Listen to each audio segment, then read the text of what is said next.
చూద్దాం. జిల్లా జైలు నుంచి వైఎస్ఆర్సీపీ నేత చెవిరెడ్డి భాస్కర్ రెడ్డిని జిల్లా ఆసుపత్రికి తరలించారు. చెవిరెడ్డి గుండె నొప్పిగా ఉందని చెప్పడంతో ఆయన్ను హాస్పిటల్కి తరలించారు. గుండె పొట్టుని వెంటనే హాస్పిటల్లో అడ్మిట్ అవ్వమని కూడా మా అబ్బాయి చెప్పాడా? అవును సార్. ఇదే అంశంపై అప్డేట్స్ మా కరెస్పాండెంట్ సురేంద్ర అందిస్తారు. సురేంద్ర,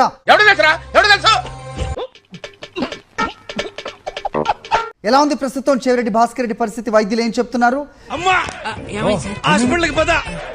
రాజకీయ ప్రసాదం పొట్లం పట్టుకొని తిరగటం కాదు, ఇదయ్యా మీ అసలు రూపం. జైల్లో అస్వస్థతకి లోనయ్యారని తెలిసింది. కర్మ ఎవరిని విడిచిపెట్టదండోయ్.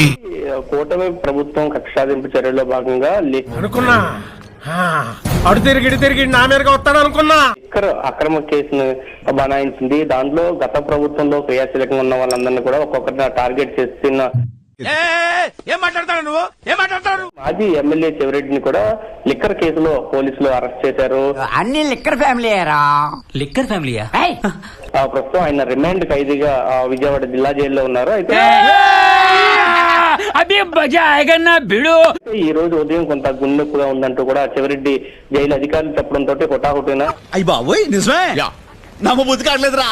విజయవాడ జిల్లా జైలు నుంచి ప్రభుత్వ ఆసుపత్రికి చెవిరెడ్డిని జైలు అధికారులు తరలించారు. అప్పటి నుంచి కూడా విజయవాడ ప్రభుత్వ ఆసుపత్రిలో చెవిరెడ్డికి ప్రస్తుతం వైద్య పరీక్షలు అయితే జరుగుతున్న పరిస్థితి కనిపిస్తుంది. బ్రహ్మంగారి కాలజ్ఞానం చెప్పినట్టు చెప్పేస్తున్నాడు. కొంత గుండె నొప్పిగా ఉంది, అలసటగా ఉందంటే కూడా ఆయన చెప్పడంతో వెంటనే విజయవాడ ప్రభుత్వ ఆసుపత్రికి తీసుకెళ్తే అక్కడ మొత్తం నెలల పాటు నేను కదలలేని మాట్లాడలేని స్థితి. పిఎం గాని పిఎం గాని నాకు ఫోన్ చేస్తే నువ్వు ఇవ్వద్దు అలా ఉన్నాను అన్నమాట. జిల్లా ప్రభుత్వ ఆసుపత్రికి చెవిరెడ్డి వెళ్లిన నేపథ్యం బాబు పూర్తిగా పోలీసులు అక్కడ భద్రతని కట్టుదిట్టం చేశారు. ఎవరిని కూడా చెవిరెడ్డి ఉన్న సరౌండింగ్ లోకి వెళ్లకుండా ఉండే పని చేస్తున్నారు. ప్రస్తుతం ఫిజియోథెరపీ డిపార్ట్మెంట్ లో చెవిరెడ్డిని ఉంచారు. హాస్పిటల్ 108 నెంబర్ రూమ్ లో ఆయన ప్రస్తుతం అక్కడ పెట్టి అక్కడే ట్రీట్మెంట్ ఇస్తున్న పరిస్థితి. మీ కష్టం పగవాడికి కూడా రాకూడదు గురుగారు. మరి డైరెక్ట్ గా ఎవరైతే వైద్యులు ఉన్నారో వైద్యులు కూడా అక్కడికి తీసుకొచ్చి ఆయన ట్రీట్మెంట్ ఇస్తున్న పరిస్థితి కూడా కనిపిస్తుంది. పూర్తిగా అంటే ప్రస్తుతం పరిస్థితి ఎలా ఉంది, అప్డేట్ చేయండి అనే దాంట్లో ఎవరు కూడా సమాచారం పోలీసులు చెప్పట్లేదు. కానీ సాయంత్రం రెస్పెక్ట్ లేదు ప్రెస్ అంటే వరకు మాత్రం ట్రీట్మెంట్ చెవిరెడ్డికి ఇస్తామంటూ కూడా పోలీసు అధికారులు అయితే చెప్తున్న పరిస్థితి అయితే కనిపిస్తుంది. ట్రీట్మెంట్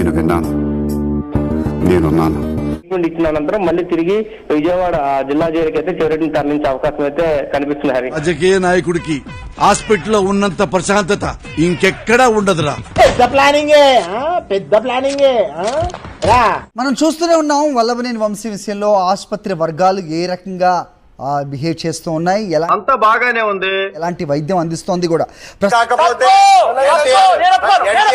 ప్రస్తుతం చెవిరెడ్డి భాస్కర్ రెడ్డిపై పలు ఆందోళన కూడా వ్యక్తం చేస్తున్నట్టు తెలుస్తోంది. ఆయన సంభవామి యుగే యుగే అంటే ఏమో నాకేం తెలుసు. ఏం జరుగుతోంది లోపల, వైద్యులు ఏం చెప్పారు, అసలు ఏదైనా బయటకు వచ్చే అవకాశం ఉందా, అతని ఆరోగ్య పరిస్థితి ఇది అనేది సో కేవలం పోలీసులు మాత్రమే మాట్లాడుతున్నారా? మాకు తెలియదు సార్. అంటే ప్రస్తుతం చెవిరెడ్డి విజయవాడ సంబంధించిన కోర్టులో బెయిల్ పిటిషన్ ఇప్పటికే దాఖలు చేసిన పరిస్థితి కనిపిస్తుంది. సార్ వాడు భయంతో పోయేలా ఉన్నాడు. నాకు ఇక్కడ కోపం తగ్గట్లా, నన్ను ఏం చేయమంటావు? ఎవరైతే గతంలో వైసీపీలో క్రియాశీలకంగా పనిచేసిన నేతలు ఉన్నారో అందరినీ కూడా అరెస్ట్ చేసిన తర్వాత ఆరోగ్య సమస్య ఉండి సరైన ఎందుకు సార్ పాతగాయని మళ్ళీ రేపుతారు, ట్రీట్మెంట్ కూడా ఇవ్వట్లేదు అనేది ఆ కుటుంబ సభ్యులు చెప్తున్నారు. గతంలో వల్లభనేని వంశీ అంశంలో కూడా ఇదే జరిగింది.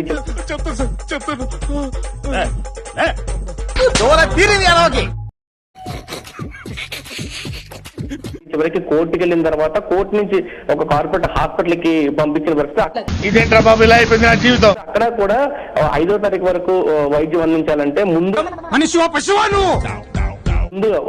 3 రోజుల ముందే వైద్య పరీక్షలు ముగిసిపోయంటూ కూడా మళ్ళీ జిల్లా జైలుకి తరలించిన పరిస్థితి. నిన్న ఎంత చక్కగా కాదండి మీరు చెయ్యాలంతే.